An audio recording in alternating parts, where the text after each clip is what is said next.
descia um anjo, tocava naquelas águas, e o primeiro que descia ali era curado.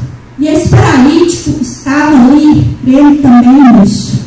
Só que ele era um pouco desfavorável em relação aos outros, porque ele não andava. Ele não conseguia chegar até aquele tanque. Esse tanque Betesda significa casa de misericórdia. Mas enfim, Jesus chegando ali e vendo aquele paralítico já há tanto tempo, né? Já há tanto tempo que ele estava nessa paralisia, nesse sofrimento, né? Jesus Cristo o curou. Aleluia. E aonde eu encontro, né, as 3 lições, né, neste texto. No versículo 8, quem puder acompanhar comigo, por favor, diz assim.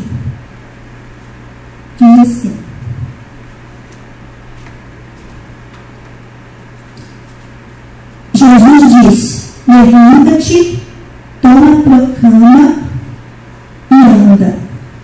Bonito, né? Mexeu muito comigo na parte que Jesus diz: toma a tua cama, ou teu leito. Outras versões diz teu leito. Mexeu muito comigo essa parte, porque cama. O que é uma cama? Cama é um utensílio doméstico usado para dormir, né? A cama desse paralítico não era uma cama, como a gente pensa, de colchão, de madeira, não. Por ele estar ali naquele tanque, obviamente, essa cama dele, esse leito dele, devia ser um lençol, um cobertor, ou uma manta, ou um tecido da época em que ele ficava ali, né? Deitado, né? Quando a gente fala de cama, quando a gente pensa na palavra cama, o que é, né? A gente pensa logo em alguém que está deitado, alguém que está em estado de repouso, alguém que está acomodado. E é realmente o que acontecia com aquele paralítico ali. Que ele estava, né, há 38 anos, acomodado, há 38 anos que ele estava incapacitado, né, de sair daquela cama. E é muito interessante que quando Jesus disse, né, toma a tua cama. Por que Jesus pediu a ele para levar a cama com ele? Não seria mais fácil ele sair andando, feliz, pulando, e Jesus tinha curado ele? Por que Jesus especificou? Toma contigo, leva contigo. Isso Deus falou muito comigo, porque a cama daquele paralítico, como eu já falei, representava a fraqueza, a limitação, a impossibilidade de andar, né? Aquela cama ali vinha dominando ele já há 38 anos.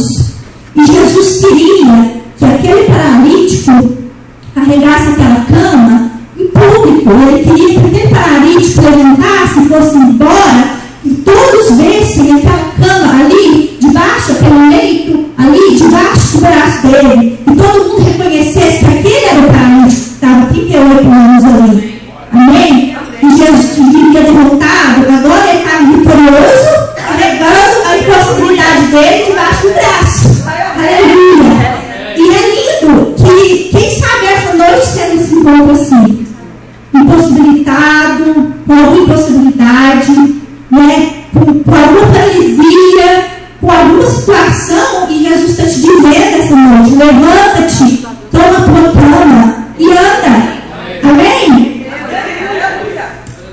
Quem sabe essa noite você se encontra dormindo, você se encontra ali no oeste, ali deitado, né, sem poder andar, e Jesus está te falando: anda, porque Jesus está te falando: nada agora vai te dominar. O que te dominava, agora você vai sair andando e dominando a situação que te dominava. Aleluia! Porque Jesus, ele não quer só levante, ele não quer só te curar. O que é que ele quer aqui? Ele quer te exaltar. Repita comigo: o Senhor me exalta. Amém. Continuando, no versículo 9, quem quiser pode acompanhar, diz assim, eu vou correr, não lembro esse todo, diz assim, que aquele dia era sábado. Aquele dia era sábado. No finalzinho do versículo 9, não vou ler tudo para dar tempo. Bom, o milagre foi maravilhoso.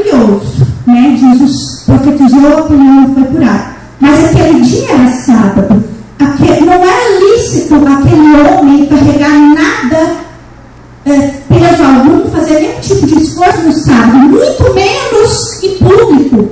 No sábado só podia fazer o esforço necessário segundo a lei judaica. Mas o interessante que eu aprendo aqui é que aquele homem, ele não se importou com a lei. Ele não se importou com a multidão, ele não se importou com o que as pessoas iam falar dele.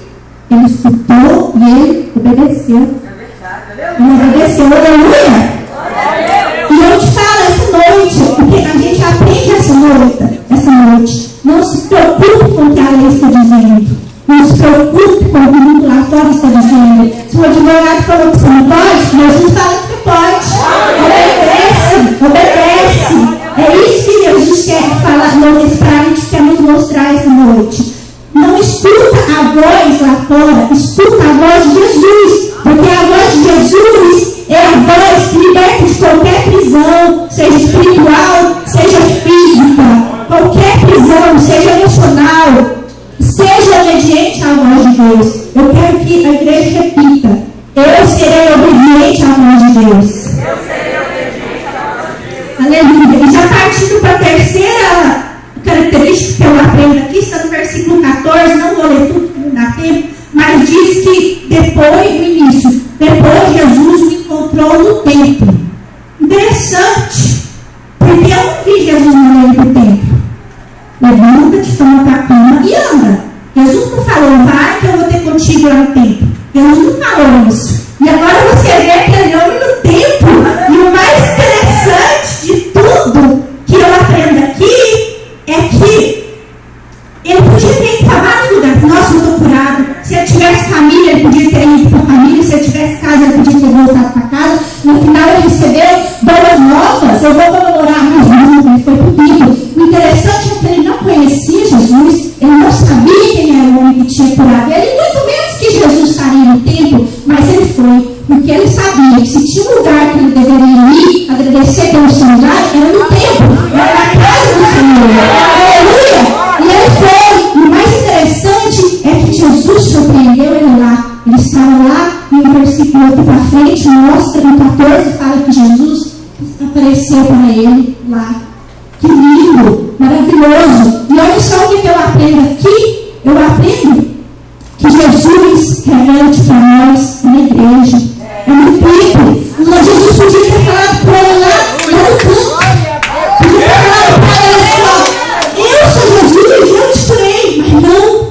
E Jesus não falou, muito menos mandou. Mas ele foi aqui, ele mostrou aqui ato de gratidão. Ele não sabia quem era Jesus, ele não sabia quem era o homem, mas ele foi para o templo. Ele tem lugar de agradecer, não tem lugar de orar. Aleluia! E aquele homem foi grato a Deus, acabou? E aquele homem foi grato a Deus e ele demonstrou gratidão. E repita comigo: eu serei grato a Deus. E agora eu quero que a igreja repita novamente essas 3 lições que nós aprendemos com esse terceiro milagre de João no Monte de Bethesda. Por favor, o Senhor me exalta. Serei obediente a Deus. E serei grata a Deus. Aleluia. Eu agradeço a oportunidade. Os irmãos que estão fazendo campanha,